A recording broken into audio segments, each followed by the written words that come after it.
Kasi kahit anong mangyari ay di ako mawawala ng pag-asa.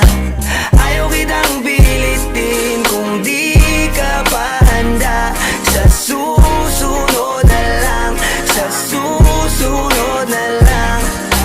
Ayaw ko na bibitin, kaya mabuti pang ako'y uuwi na lang. Sa susunod na lang. Napupuyat na ako kakapaalala, kumain at mag-ingat kung sakaling maggala ka. Lagi sinisipat ang imahe ng dalaga na pangarap makasama ko sa hirap at ginhawa. Typical na dahilan ng tagahanga mong hindi naghahanap ng iba kahit na nababatong. Naghihintay sa iyong sagot sa aking mga tinatanong, habang ang pamantayan mo ay pilit kong tinatalon. Kasi alam ko na hindi ka pa handa, may gusto kang makita pa sa akin at madama. Kaya eto ako naghahanda kung madapa